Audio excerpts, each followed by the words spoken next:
Relax bro. Assalamualaikum, kembali kita dalam siri episod ke-23 podcast Relax Bro. Jangan lupa follow kami di semua platform media sosial, di YouTube, Facebook, Instagram, TikTok dan Spotify demi kelestarian. Nak sebut dah. Saya tak dengar tadi Dok sebut. Saya tak dengar Dok sebut kelestarian hari ni. Jadi saya saja berhenti nak dengar tu. Kelestarian tu.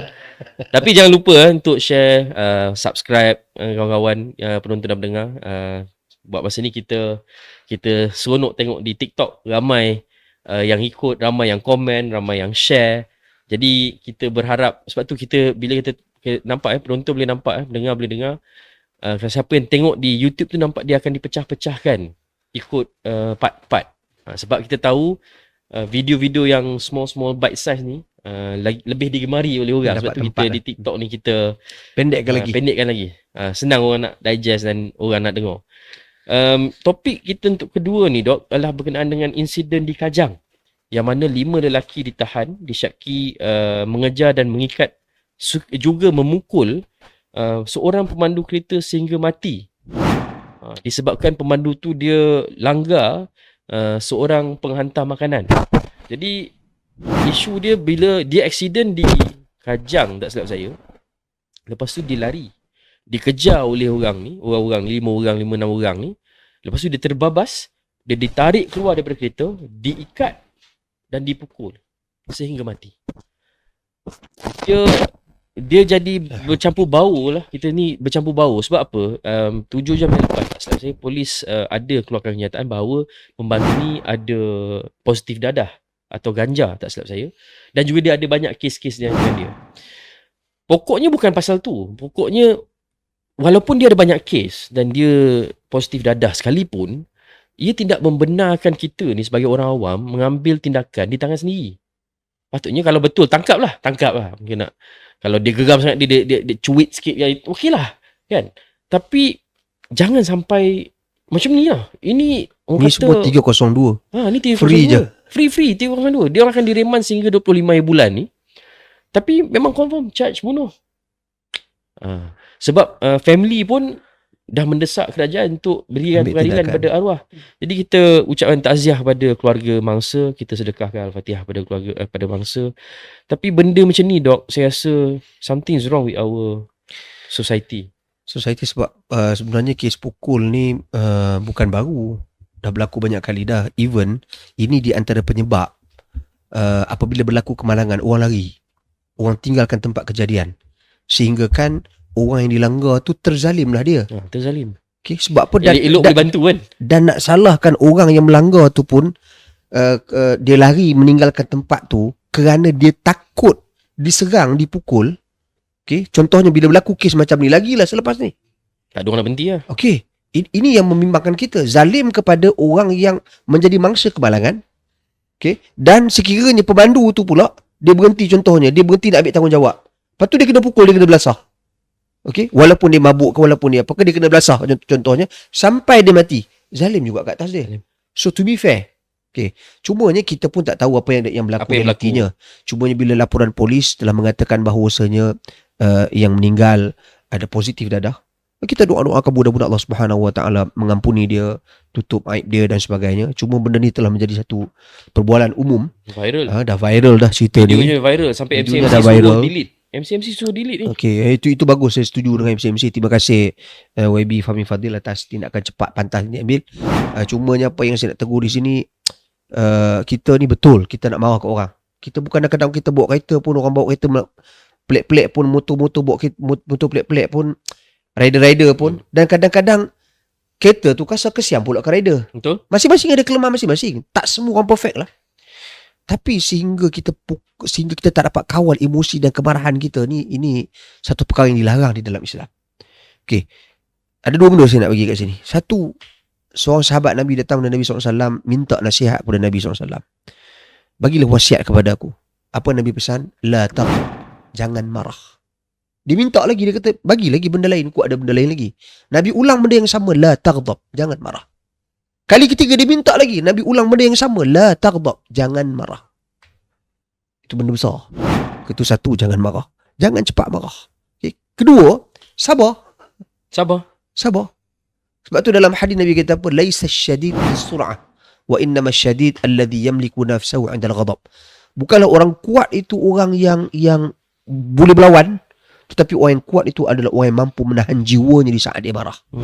So kita ambil benda ni, bukan kata tak boleh langsung nak marah dia buat benda tu, dia langgar kawan tu, katakanlah betul dia langgar pemandu Grab tu, motorcycle Grab ke Foodpanda ke tak pastilah, rider lah. Rider delivery lah. Katakanlah dia langgar, betul dia langgar, dan dia langgar tu dengan cara yang salah, bukan nampak macam tak sengaja. Dia memang sengaja, contohnya sekalipun. Okey, tapi bukan hak kita untuk menghukum dia sampai ke tahap itu. Serah dia kepada pihak berkuasa. Biar pihak berkuasa buat Biar pihak berkuasa buat keputusan. Biar pihak dan berkuasa menghukum. laksanakan hukuman ke atas dia. Kalau kita buat macam ni, bahaya tuan-tuan. Kita memberikan satu message kepada semua pemandu kenderaan selepas ni, hatta kepada rider pun, dia langgar budak lintas tepi jalan pun, dia lari. Dia lagi? Kemungkinan dia akan lari. Sebab apa? Satgi orang taman tu, ligan dia katok dia mati. Ligan tu apa? Ligan tu kejar. Oh, bahasa apa? Tu bahasa utara lah. Oh, ligan. Cuma dengar ligan apa benda? Bahasa ummah. Marah sangat. So jadi nak cerita bagi kat sini, saya nak cerita kat sini, apa ni, peranan kita, orang di keliling tu pun satu hal. Saya heran tu orang tengok saja keliling. Asyik ambil video. Boleh ambil video. La ilaha illallah, orang terkena pukul tu. Tapi mungkin orang ambil video pun takut kena pukul kot. Kita pun tak tahu. Saya pun tak faham apa sikap seperti ni yang boleh diambil. Sepatutnya, macam contoh kan, simple je cerita. Bila hukuman contohnya zaman Nabi SAW, orang yang datang mengaku berzina kepada Nabi SAW, Nabi tak cepat ambil hukuman ke atas dia. Nabi kata kepada dia, balik. Kali pertama, kali kedua dia datang mengaku lagi, kali ketiga datang mengaku lagi, sampai Nabi kata, kali kedua Nabi kata, engkau ni gila ke? Balik. Sampai kali ketiga dia mengaku, Nabi suruh ambil hukuman ke atas dia. Bila dilaksanakan hukuman penzina yang telah berkahwin, dikenakan hukuman rejam sampai mati. Masa dia direjam tu, ada yang rejam dia sampai maki, sambil kutuk dan hina dia. Tak boleh. Nabi marah. Nabi kata, la takunu a'wanan li syayatin ala akhikum.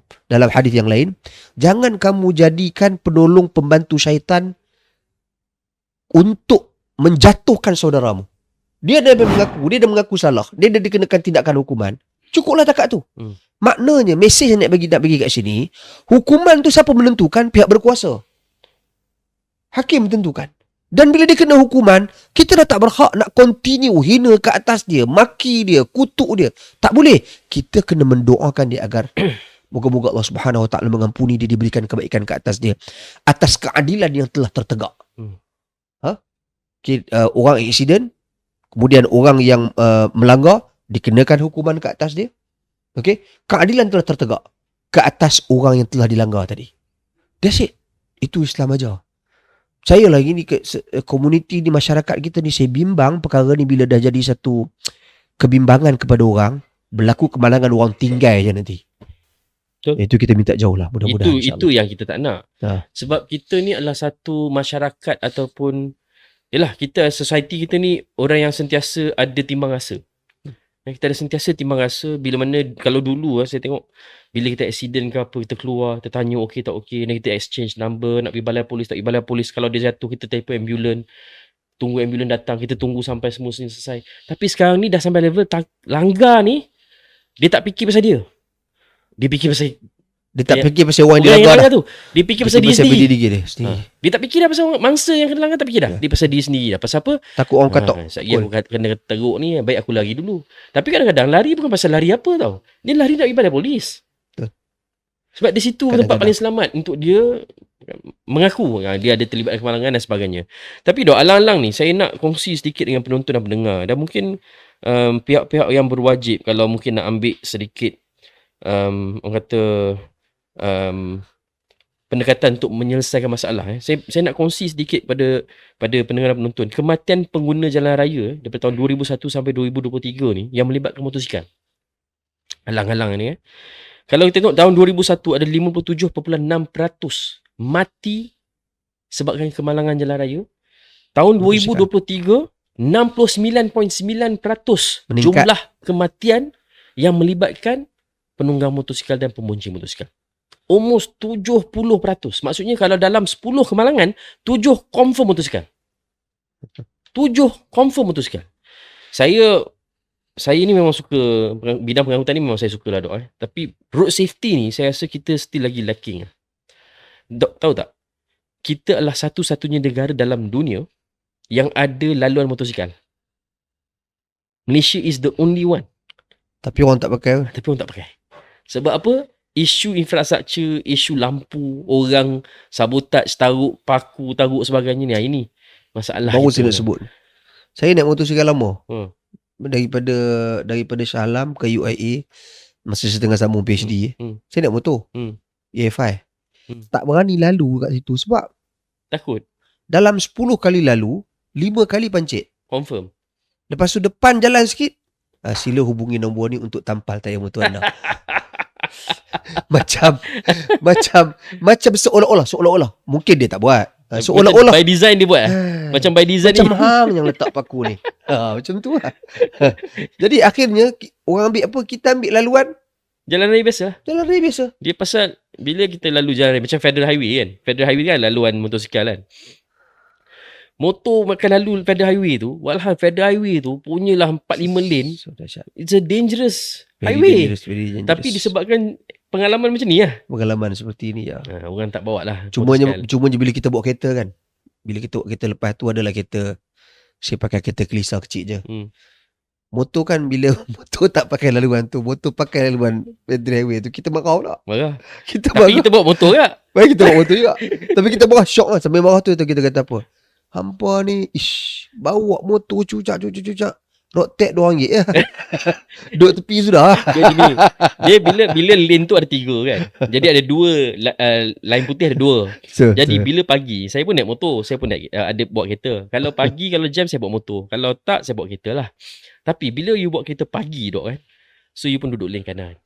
You nak masuk simpang kiri ni. Daripada lane kanan you bagi signal. You bagi signal kadang-kadang sampai lepas. Tak boleh nak pergi kiri pasal apa? Motor duduk atas lane putih tu. Dan lepas tu motor duduk pula tu, dia adalah duduk atas Federal Highway. Sepatutnya dia kena lalu motor. Dia punya garang tu, dia lalu tu sambil tolak kita punya side mirror. Itu tak apa. Yang setiap kali nak masuk je, tin. Atau angkat tangan. Itu apa ni. Tapi bila kita naik motor kadang kita geram kereta kan. Kita geram kereta. Jadi ini masalah yang dia bukan senang, tapi saya rasa pihak usaha kena fikirkan cara macam mana nak menyelesaikan masalah pertemuan di antara motosikal dengan kereta lah. Sebab ini klasik, ini lama. Klasik lah. Tapi data yang saya tunjuk, yang saya kongsi tadi, inilah data yang menakutkan. Daripada 10 aksiden kematian, 7 confirm motor. And it's not good lah. It's not good. Pasal kita ni ramai orang yang makin lama makin ramai bawa motor. Pasal apa? Dia jadi food delivery rider. Dan food delivery rider ni bergantung hidup dengan mencari makan macam ni. Akhirnya keselamatan mereka pun agak-agak sukar nak dijaga. Jadi kita akan kembali lagi selepas ini dengan topik seterusnya. Kembali selepas ini lah Tok.